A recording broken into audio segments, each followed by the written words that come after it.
A Microsoft oferece vários serviços de nuvem por meio da sua plataforma Azure. O Azure é uma plataforma de computação em nuvem aberta e flexível que oferece uma variedade de serviços para ajudar empresas e organizações a atingirem seus objetivos de negócios. Aqui estão alguns dos principais serviços oferecidos pela Microsoft Azure. Se você é novo por aqui, deixe seu like e inscreva-se. E ative o sininho das notificações. Bora para o vídeo. Computação em nuvem. O Azure fornece uma variedade de opções de computação em nuvem, incluindo máquinas virtuais, VMS, que permitem aos usuários executar aplicativos e cargas de trabalho em um ambiente virtualizado.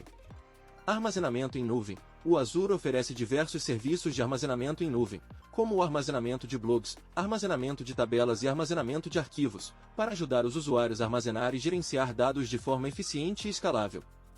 Rede em nuvem. O Azure fornece uma infraestrutura de rede em nuvem robusta, incluindo serviços como Virtual Network, Load Balancer e VPN Gateway, que permitem aos usuários criar e gerenciar redes virtuais para conectar recursos em nuvem e locais.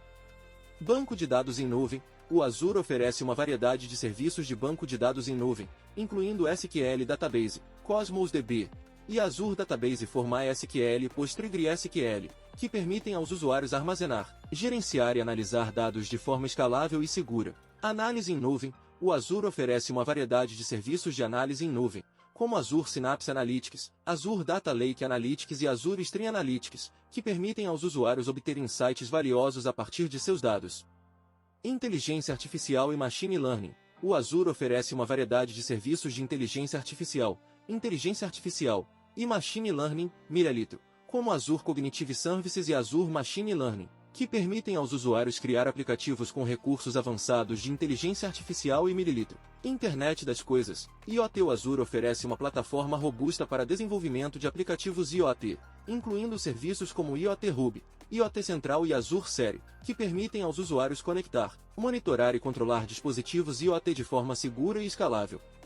Desenvolvimento de aplicativos. O Azure oferece uma variedade de serviços e ferramentas para desenvolvimento de aplicativos, incluindo Azure App Service, Azure Functions e Azure DevOps, que permitem aos usuários criar, implantar e gerenciar aplicativos de forma eficiente. Esses são apenas alguns dos serviços oferecidos pela Microsoft Azure. A plataforma continua a evoluir e adicionar novos serviços e recursos para atender às necessidades em constante mudança das empresas e organizações em todo o mundo. Obrigado por nos acompanhar até aqui. Um grande abraço do seu amigo tecnólogo. Nos vemos no próximo vídeo.